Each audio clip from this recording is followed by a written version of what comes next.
રાજ્યમાં સતત બીજા દિવસે આકાશમાંથી વરસી આફત, જેમાં ખાસ કરી સૌરાષ્ટ્રમાં કમોસમી વરસાદે ખેડૂતોની ચિંતા વધારી।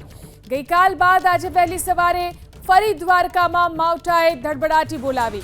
ભારે પવન અને વીજળીના કડાકા ભડાકા સાથે વરસાદ વરસ્યો। ધોધમાર વરસાદને કારણે રસ્તા પર પાણી વહેતા થયા। દ્વારકાના ગ્રામ્ય વિસ્તારોમાં વહેલી સવારથી વાતાવરણમાં પલટો આવ્યો।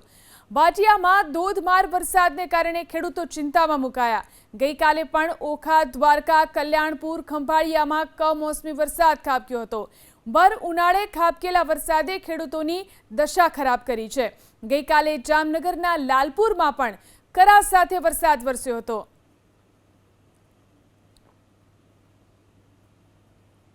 જોઈ શકાય છે દ્રશ્યોમાં કઈ રીતે ગામની અંદર પાણી ભરાયેલું જોવા મળી રહ્યું છે। કમોસમી વરસાદ કે જેણે ચિંતા વધારી છે। દ્વારકાના દ્રશ્યો છે, જે રીતે વરસાદ વરસ્યો તેના કારણે રસ્તા ઉપર પાણી જ પાણી થઈ ગયું હતું। ભારે વરસાદ 2 દિવસથી દ્વારકામાં વરસી રહ્યો છે। કમોસમી વરસાદને કારણે આ સ્થિતિનું નિર્માણ થયું છે। જોઈ શકાય છે કઈ રીતે કમોસમી વરસાદને કારણે રસ્તા ઉપરથી પાણી વહેતા જોઈ શકાય છે। જામનગરમાં પણ ભારે વરસાદ ખાબક્યો, કરા સાથે વરસાદ વરસ્યો। અનેક વિસ્તારોમાં તોફાની વરસાદ થયો।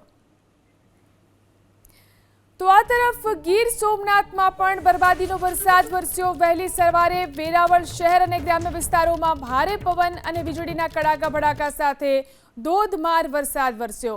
અચાનક જ ખાબકેલા વરસાદથી ખેડૂતોમાં પાકની નુકસાન જવાની ભીતિ સેવાઈ રહી છે।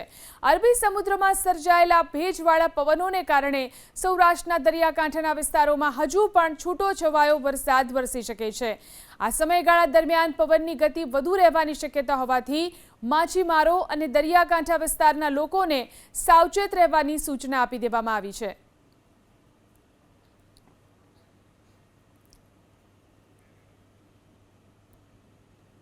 તો ગીર સોમનાથ અને વેરાવળમાં પણ તોફાની વરસાદ વરસ્યો છે। જોઈ શકાય છે દ્રશ્યોમાં જે રીતે ભારે પવન અને વીજળીના કડાકા ભડાકા સાથે ગીર સોમનાથમાં અનેક વિસ્તારોની અંદર જે રીતે વરસાદ થયો છે। ખાસ કરીને દરિયાકાંઠે વસતા લોકોને એલર્ટ કરવામાં આવ્યા છે, માછીમારોને પણ એલર્ટ કરવામાં આવ્યા છે।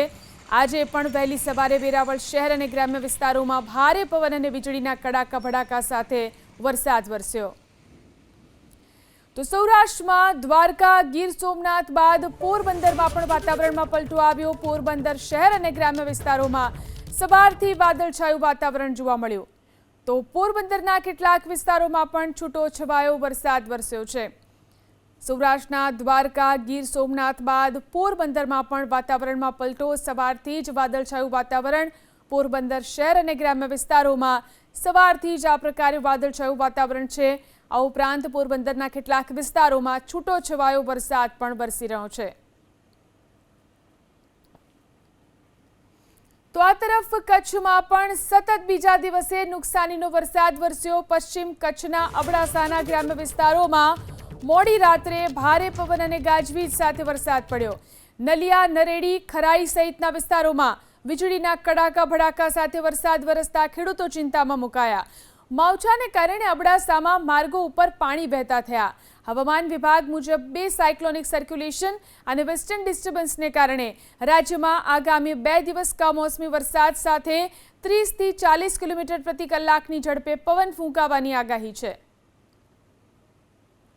તો કચ્છમાં પણ ભારે પવન સાથે તોફાની વરસાદ વરસ્યો। નલિયા, નરેડી, ખરાઈ સહિતના ગ્રામ્ય વિસ્તારોની અંદર વરસાદ વરસ્યો। પશ્ચિમ કચ્છના આકાશમાંથી આ બરબાદીનો વરસાદ વરસ્યો, જેના કારણે ખેડૂતોને પાકમાં નુકસાન જવાની ભીતિ સતાવી રહી છે। અબડાસાના ગ્રામ્ય વિસ્તારોની અંદર વરસ્યો કમોસમી વરસાદ। નલિયા, નરેડી, ખરાઈ સહિતના ગ્રામ્ય વિસ્તારોમાં કમોસમી વરસાદ વરસ્યો। કેટલાક વિસ્તારોમાં ભારે પવન સાથે વરસાદ વરસ્યો। ભારે પવન સાથે વરસેલા વરસાદને કારણે ખેતીના પાકને મોટું નુકસાન જવાની ભીતિ છે। તો પશ્ચિમ કચ્છમાં ભારે વરસાદ થયો છે। અબડાસા અને તેની આસપાસના ગ્રામ્ય વિસ્તારોમાં વરસ્યો બરબાદીનો વરસાદ। તોફાની વરસાદ થયો, ભારે પવન સાથે આ વરસાદ થયો છે, જેના કારણે ખેતીના પાકને મોટું નુકસાન થઈ શકે છે। જોઈ શકાય છે આકાશમાં જે રીતે કડકતી વીજળી જોવા મળી હતી, જાણે કે ચોમાસું હોય તે પ્રકારે વરસાદ વરસ્યો છે। તો સૌરાષ્ટ્ર બાદ ઉત્તર ગુજરાતના વાતાવરણમાં પણ પલટો આવ્યો। પાટણ જિલ્લામાં વહેલી સવારથી જ વાદળછાયું વાતાવરણ જોવા મળ્યું। ભર ઉનાળે માવઠાની શક્યતાને લઈ અને ખેડૂતો અહીં પણ ચિંતામાં મુકાયા છે।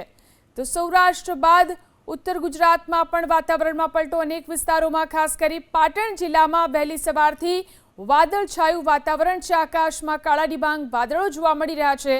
ભર ઉનાળે કમોસમી વરસાદની શક્યતાને લઈને અહીં પણ ખેડૂતો ચિંતામાં મુકાયા છે। જે રીતે હવામાન વિભાગે આગાહી કરી છે, ઉત્તર ગુજરાતમાં પણ વરસાદની આગાહી। આગામી 1 કલાક રાજ્યના કેટલાક વિસ્તારો માટે છે ભારે। જી હા, હવામાન વિભાગે આગામી 1 કલાક માટે વરસાદની આગાહી કરી છે, જેમાં ઉત્તર ગુજરાતમાં બનાસકાંઠા, પાટણ, સૌરાષ્ટ્રમાં સુરેન્દ્રનગર, મોરબી, જામનગર, પોરબંદર, જૂનાગઢ, રાજકોટ, ગીર સોમનાથ અને બોટાદમાં કમોસમી વરસાદ ખાબકી શકે છે। આ તરફ સંઘ પ્રદેશ દીવમાં પણ વરસાદની આગાહી કરવામાં આવી છે। આ સાથે જ 40 કિલોમીટર પ્રતિ કલાકની ઝડપે પવન પણ ફૂંકાઈ શકે છે। તો આગામી 1 કલાકમાં હજુ પણ અનેક વિસ્તારોની અંદર વરસાદની આગાહી કરવામાં આવી છે। હવામાન વિભાગની આગાહી અનુસાર ઉત્તર ગુજરાતમાં બનાસકાંઠા, પાટણ, તો સૌરાષ્ટ્રમાં સુરેન્દ્રનગર, મોરબી, જામનગર, પોરબંદર, જૂનાગઢ, રાજકોટ, ગીર સોમનાથ અને બોટાદમાં આગામી 1 કલાકમાં કમોસમી વરસાદ ખાબકી શકે છે।